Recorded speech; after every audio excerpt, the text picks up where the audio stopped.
এই নেন স্যার, আপনার এই টাকা, আমি আর এই জায়গায় চাকরি করুন না। কি ব্যাপার শাহাদাত, এগুলো কেমন অভদ্রতা? তুমি টাকাগুলো কেন ছুঁড়ে মারলে ভাবে? শাহাদাত, এসব কি? হ্যাঁ, তুমি বসের কেবিনে কি করে আসলে? আর এসব কি করতেছো? এখান থেকে বের হও। ম্যাডাম, আমার আর চোখে যাবেন না। আমি আজকে স্যারের কাছে সব সত্যি কথা কমু। স্যার, এই ম্যাডাম আমার ঠিক মতো বেতন দেয় না। আজকে 1 বছর যাবত ম্যাডাম আমার এই 6,000 টাকা করে বেতন দেয়, আর 9,000 টাকা করে ম্যাডাম রেখে দেয়। স্যার বিশ্বাস করুন স্যার, আমি এই ব্যাপারে কিচ্ছু জানি না। আর দারোয়ানের বাচ্চা, তুই মিথ্যা কথা কেন বলতেছিস আমার নামে? হ্যাঁ, স্যারের সামনে তুই আমাকে খারাপ প্রমাণ করার চেষ্টা করতেছিস। স্যার আপনি বিশ্বাস করুন, আমি আপনার কত বছরের পুরনো এমপ্লয়ি। স্যার আমি কি এরকম কিছু করতে পারি? স্যার, আমি একটা সামান্য সিকিউরিটি গার্ডে চাকরি করি। এই সিকিউরিটি গার্ডে চাকরি করে কত টাকা বেতন পাই? 15,000 টাকা বেতন পাই। তার থেকে যদি আমার 9,000 টাকা রেখা দেয়, তাহলে আমি কি পাই?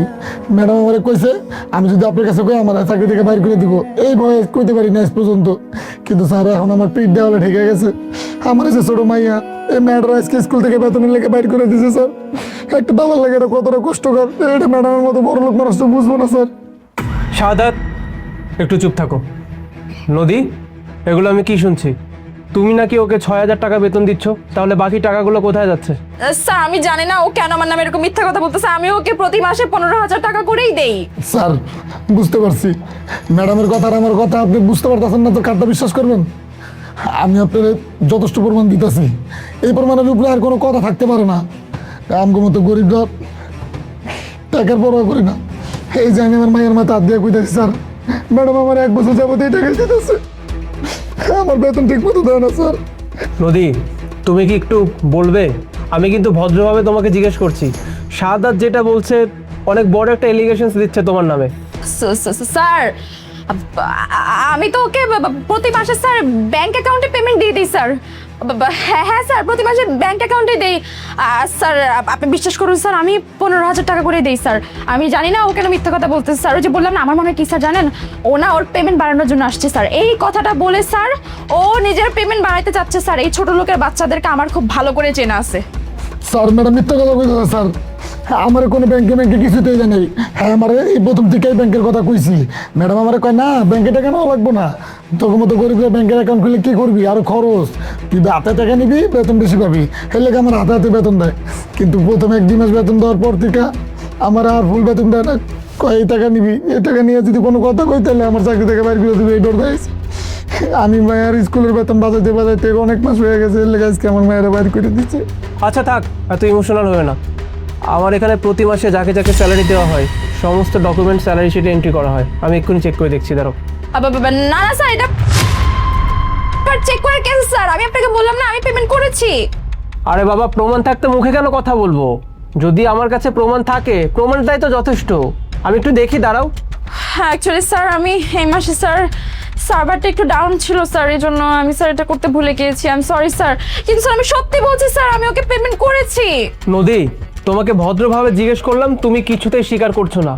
কিন্তু আমার কেন জানি মনে হচ্ছে শাহাদাত আর যাই করুক, ও কখনোই মিথ্যা বলতে পারে না। এর একটা স্পেসিফিক কারণ কি জানো? ওর মেয়ের মাথায় হাত দিয়েও বলেছে। একটা বাবা যতই অন্যায় করুক, একটা বাবা যতই খারাপ বাবা হোক না কেন, সে বাবাটা কখনোই পারে না নিজের সন্তানের মাথায় হাত রেখে মিথ্যা কসম কাটতে। তুমি একটাবার শাহাদাতের চোখের দিকে তাকিয়ে দেখো, ওর চোখ মিথ্যা বলছে না। ওকে দেখে আমার মনে হচ্ছে কিছু একটা লুকানোর চেষ্টা করছো তুমি। নদী, আমি কিন্তু তোমাকে শেষবারের মতো ওয়ার্ন করছি। তুমি যদি ভালোই ভালোই স্বীকার না করো, আমি কিন্তু পুলিশ ডাকতে বাধ্য হবো। তখন তোমার জন্য ভালো হবে না। না না স্যার, পুলিশ ডাকতে হবে না স্যার, আমি সত্যি কথা বলতেছি।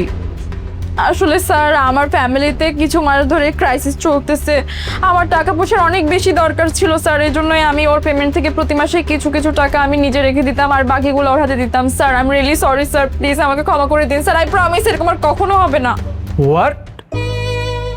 তুমি কি পাগল হয়ে গেছো নদী? তোমার কিসের এত অভাব পড়ে গেল যে সামান্য একটা সিকিউরিটি গার্ডের টাকা থেকে তুমি টাকা মেরে দিতে? প্রতি মাস শেষে তোমার অ্যাকাউন্টে 80,000 টাকা ডিপোজিট করা হয়। অ্যামাউন্টটা মোটেও কম নয় নদী, 80,000 টাকা। 80,000 টাকা স্যালারি পাওয়ার পর তুমি যদি তোমার লাইফ লিড করতে না পারো ঠিকঠাক মতো, এই বেচারা 15,000 টাকাতে সংসার চালাতে পারে কিভাবে বলো তো? যেখানে আজকাল একটা টিনের বাড়িতে থাকতে গেলে মাস শেষে 7 থেকে 8,000 টাকা খালি ভাড়াই দিতে হয়। এরপর বেচারার একটা মেয়ে আছে, স্কুলে ভর্তি করেছে মেয়েকে, মেয়ের পড়াশোনার খরচ, বাজার খরচ আর অন্যান্য খরচের কথা বাদই দিলাম। 15,000 টাকা এই বেচারা সংসার চালাতে কি পরিমাণ কষ্ট হয় একটাবার ভেবে দেখেছো? কিন্তু আফসোস, এই 15,000 টাকাও তুমি তাকে দাও না। 6,000 টাকা দাও, কিন্তু মাস শেষে 9,000 টাকা কেটে নিজের কাছে রেখে দাও। এই সাহস তুমি কোথায় পেলে? এই সাহস তুমি কোথায় পেলে বলো? আর তাছাড়া তুমি কি শুনতে পাওনি, সাদত কিন্তু কিছুক্ষণ আগে মেনশন করেছে শুধুমাত্র সময় মতো ফিস না দিতে পারার কারণে ওর মেয়েকে স্কুল থেকে বের করে দিয়েছে। একটা বাচ্চাকে যদি স্কুল থেকে বের করে দেওয়া হয়, এর থেকে বড় অপমানের সেই বাচ্চাটার কাছে কি হতে পারে, আর সেই বাচ্চার অভিভাবকের কাছে বা কি হতে পারে বলো? আমার আসলে ভুল হয়েছিল তোমার উপর অন্ধবিশ্বাস করা। অ্যাকচুয়ালি তুমি যে আমার ম্যানেজার, এটা ভাবতেই আমার ঘৃণা লাগছে। নিজের কাছে নিজেকে অপরাধী মনে হচ্ছে। এত সহজে আমি তোমাকে ক্ষমা করব না। এই যাবৎকালে তুমি স্যালারি থেকে যতগুলো টাকা কেটে রেখেছো না, আমি আজকে সন্ধ্যার ভেতরে দেখতে চাই সমস্ত টাকা তুমি ওকে পরিশোধ করে দিয়েছো। আর যদি সেটা না করো, পুলিশের কথা কিছুক্ষণ আগে বললাম না, সেই কাজটা আমি করে দেখাবো। আমি তোমাকে পুলিশের কাছে দিব। এবার আমি দেখব তোমার ক্যারিয়ার কোথা থেকে কোথায় গিয়ে থামে। ব্যাপারটা যেন মাথায় থাকে। যাও। শাহাদাত, তুমি কিছু মনে করো না, আমি আমার ম্যানেজারের তরফ থেকে তোমার কাছে মাপ চাইছি। আর তুমি তো শুনলেই, আজকে সন্ধ্যার ভেতরে তুমি তোমার বাকি টাকাগুলো পেয়ে যাবে। কেমন? তোমার মেয়ের কি জানি নাম? তমা স্যার। তমা। একদম চিন্তা করো না, তোমার মেয়ে পড়াশোনা করবে। আজকে থেকে ওর ভবিষ্যতের দায়িত্ব আমি নিচ্ছি। ওর পড়াশোনার যাবতীয় খরচ আজকে থেকে আমি নিব। একদম চিন্তা করো না। জি আচ্ছা স্যার। চলো মা।